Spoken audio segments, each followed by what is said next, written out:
भारत के धर्म ग्रंथ इसी तरह की बकवास से भरे हुए हैं। पार्वती के स्नान करने और मैल से पुतला बनाकर। तो पहली तो बात, पार्वती ने जैसे जन्म भर से स्नान न किया होगा, इतना मैल कि उससे एक पुतला बन जाए।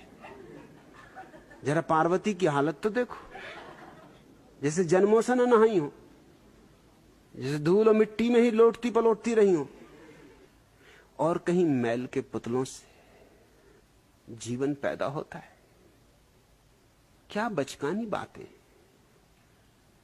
मगर अद्भुत है हमारा देश, इस तरह की व्यर्थ की बातों को पूजे चला जाता है।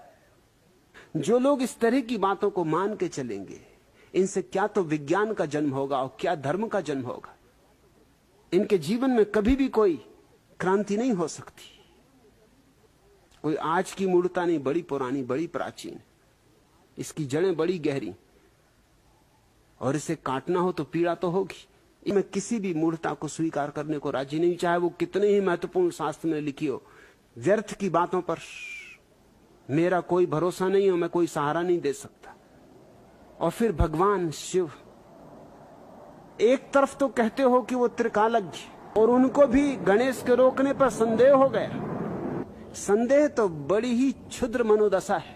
संदेहग्रस्त व्यक्ति को तो हम धार्मिक भी नहीं मानते, भगवान मानना तो बहुत दूर। धार्मिक से तो अपेक्षा है श्रद्धा की, और तुम्हारा भगवान तक संदेह करता है। और भगवान को तुम कहते हो वो सर्वव्यापी, सब कालों को जानने वाला, सबका ज्ञाता, उसको कैसे संदेह होगा? और अगर उसको संदेह होता है तो फिर वो सर्वज्ञ नहीं है। क्या संदेह की बात थी? उनको पता ही होना था कि पार्वती ने अपने शरीर से मैल निकाल के पुतला बना लिया, प्राण फूंक दिए। इसमें गणेश को मारने की क्या जरूरत थी? संदेह ही बता रहा है कि तुम्हारे देवी देवता भी तुम्हारे आदमियों से बहुत भिन्न नहीं। वही ईर्षा, वही संदेह। अब ये क्या देवता हुए? और शिव को तुम कहते हो महादेव, देवों के देव। ये कोई छोटे मोटे देवता भी नहीं, देवताओं के देवता। और उनको भी संदेह हो गया। फिर जरा भी उन्होंने पूछताछ भी नहीं की, गर्दन ही काट दी। ऐसी हिंसक वृत्ति। मगर आश्चर्य तो यह है कि इन देवताओं को तुम अब भी पूज रहे हो, 20वीं सदी में भी पूज रहे हो। फिर पार्वती ने विलाप किया। क्या देवी देवता है? इधर समझाते हैं कि आत्मा अमर, कोई मरता ही नहीं, और पार्वती विलाप कर रही हैं अब। और महादेव जी के साथ रहते रहते जिंदगी गुजर गई। इनको अकल ना आई तो तुम महादेव की मूर्ति के सामने सिर पटक पटक के सोचते हो अकल आ जाएगी। अब विलाप कर रही। और विलाप क्या करना है? जब मिट्टी के ही पुतले में सांस फूंकी थी, अरे तो फिर 2-4 महीने बाद नहा लेना था। हाथ का ही मैल था, इसमें रोना धोना क्या है? या शिव जी के शरीर से मैल निकाल के उसका पुतला बना लेना था। जब पार्वती को मैल के पुतले में प्राण फूंकना आता है, गणेश की गर्दन जोड़ना नहीं आया। इनमें तुम विरोधाभास देखो, और तब तुम पाओगे तुम कैसी बचकानी कहानियों में उलझे रहे हो। उन्हीं में से किसी शिष्य को कहा होगा कि भाई जा गर्दन ले आ। अब ये भी बड़े मजे की बात है कि गर्दन काटी थी तो गर्दन वहीं पड़ी होगी, क्या एकदम स्वर्ग चली गई थी? शिष्यों को भेज दिया गर्दन लेने, वो एक नवजात हाथी को मार के उसकी गर्दन ले आए, और शिव जी ने उसी गर्दन को जोड़ दिया और वे पुनरुज्जीवित हो गए।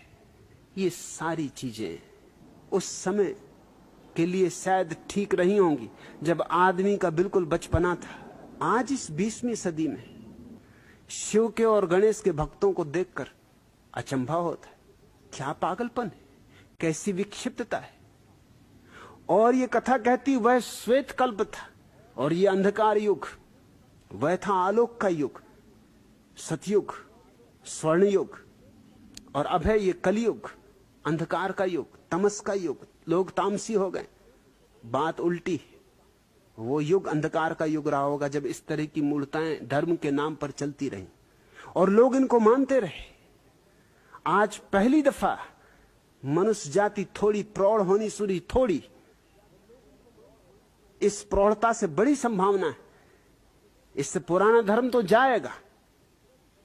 ये जो प्रौढ़ता की बाढ़ आएगी, ये जो आलोक की बाढ़ आएगी, इसमें सारा कचरा बह जाएगा। मनुष्य के एक नए जीवन की शुरुआत हो सकती है। मैं अपने सन्यासियों के द्वारा उसी शुरुआत का पहला पहला कदम उठा रहा हूं। ये पहली किरण है उसी सूरज की।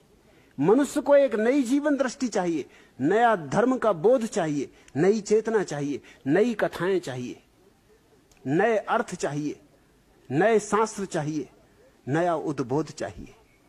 और जब तक ये ना होगा तब तक कोई आशा नहीं। एक ही आशा है कि ये हो सकता है। ये आशा तुम पर निर्भर है।